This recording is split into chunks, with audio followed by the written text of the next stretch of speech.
They called her a monster, a traitor, a queen who drained a nation dry. But on the morning she was led to die, Marie Antoinette wasn't seated on a throne. She was shivering on a wooden cart, bound like a criminal, stared down by thousands who once bowed to her. Before the blade fell, Paris held its breath. And the truth is, her final hours were far more brutal, more humiliating, and more heartbreaking than the legends ever told. Before the palace walls shook with screams and musket fire, before the mobs carved their fury into the streets of Paris, Marie Antoinette stood in the dim light of a collapsing world. Dawn crept over the Tuileries as the warning bells rang out, each clang echoing like a verdict she already knew was coming. She stood behind barricaded doors, no longer a queen draped in silk, but a mother, clutching at the last remnants of safety, while thousands gathered outside, demanding the end of everything she represented. Only a few years earlier she had danced through gilded halls, her laughter drifting beneath chandeliers that never dimmed. Now even the stone walls felt hostile, humming with the tension of revolution. Her guards waited for orders from Louis, but he hesitated, trapped in the same indecision that had doomed their escape to Varennes.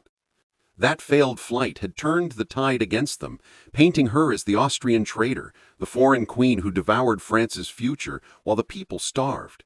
Every pamphlet, every caricature, every mocking chant chipped away at her humanity until she became a walking symbol of everything the revolution wanted erased.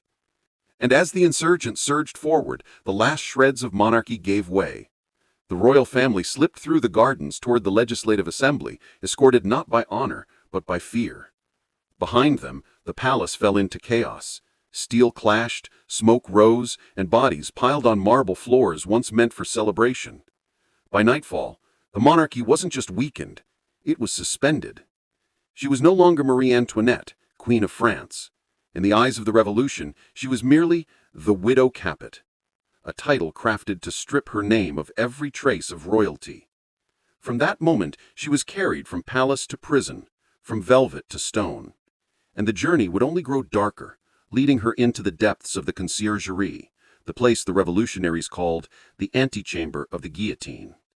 It was there, cut off from her children, watched even in her sleep, that the queen the world remembers began fading into a shadow of herself. But what awaited her inside that cell was far worse than the mobs or the propaganda. It was a slow unraveling of her body, her dignity, and her last fragments of hope. Her descent into the Conciergerie began before sunrise, when officials marched into the temple and announced her transfer with the cold efficiency of men moving furniture, not a human being. She kissed her daughter without speaking, because every word was overheard, every whisper interpreted as conspiracy. As the heavy doors closed behind her, Marie Antoinette stepped into a place designed not just to hold prisoners, but to break them. The Conciergerie was a labyrinth of damp stone corridors where footsteps echoed like accusations. Her cell, barely large enough for a narrow cot, sat just above the river. At night, the sound of water slapping against the wall seeped through the single slit of a window, a constant reminder that freedom existed only a few feet away and yet impossibly out of reach. The air inside was wet and cold, thick with the smell of mildew and unwashed bodies. Lice crawled through the straw she slept on, rats scratched under the door, and the darkness never truly lifted. The revolutionaries wanted her watched at all times. 2 gendarmes stood inside her cell, refusing to turn their backs, even when she changed her clothes or tried to clean herself. Privacy, modesty, dignity, everything that once defined her life was stripped away. Her health deteriorated rapidly. Hemorrhaging, weight loss, exhaustion. Her body began collapsing under the strain, and even the prison doctor admitted she was fading. By September, her hair had turned white, as if time itself had struck her down. Still, small sparks of defiance remained. She attempted to smuggle a letter to her sister-in-law, writing in trembling lines that she had nothing left to hope for. The letter never reached its destination. Revolutionaries intercepted it and locked it away as evidence of imagined plots. Even her grief was confiscated. Then came the trial, if it could be called that. They sat her before the Revolutionary Tribunal, a spectacle disguised as justice. The courtroom, packed with hostile spectators, was less a place of law than a theater of humiliation. They accused her of treason, conspiracy, and even incest, dragging her young son into the mud of political vengeance. When forced to respond, she didn't argue. She simply said, "I appeal to all mothers."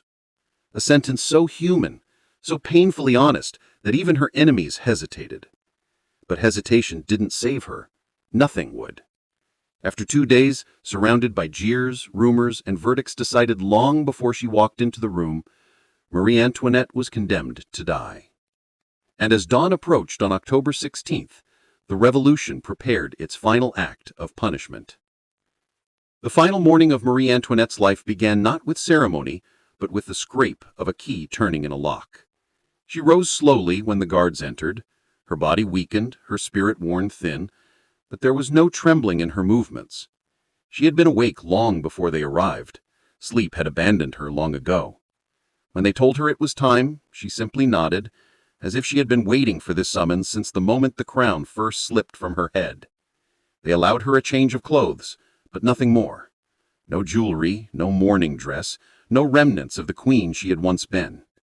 She stepped into a plain white chemise, the cloth thin enough that the cold crept instantly across her skin. Her hands were bound behind her, denying her even the small comfort of folding her fingers together. Yet she kept her head upright, her posture still echoing faint traces of the discipline drilled into her since childhood. If she could not escape her fate, she could at least walk towards it without breaking. Outside the cell, the sky was a dull gray, drained of color. Waiting for her was not a carriage like the one used for Louis XVI. There would be no enclosed space to shield her from the gazes of the crowd. They placed her in an open wooden cart, the same cart used for thieves, murderers, and beggars who died nameless beneath the blade. The revolutionaries insisted on it. A queen would not glide to her death in comfort. She would be dragged to it in full view of the world she had once ruled. The wheels groaned as the cart lurched forward. Her final journey began through narrow streets packed with spectators. Some came to spit insults, others came out of morbid curiosity. Many simply wanted to witness the fall of a woman they had read about in pamphlets that painted her as a monster. But as they looked upon her now, pale, thin, her hair cut brutally short, they did not see a monster.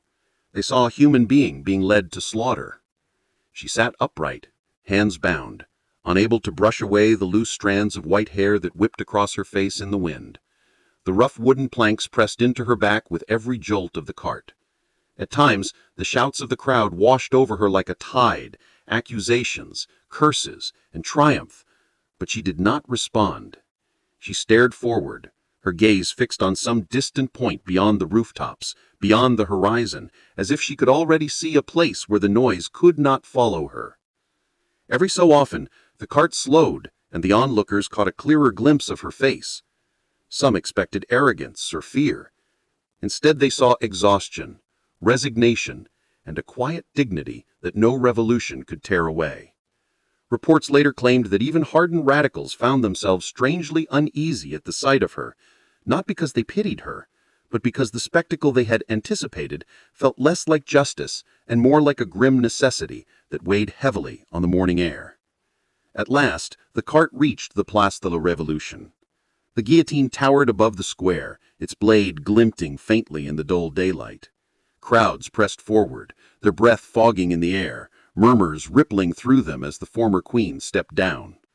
Her legs trembled once, briefly, but she steadied herself. She climbed the steps without hesitation, guided by the executioner.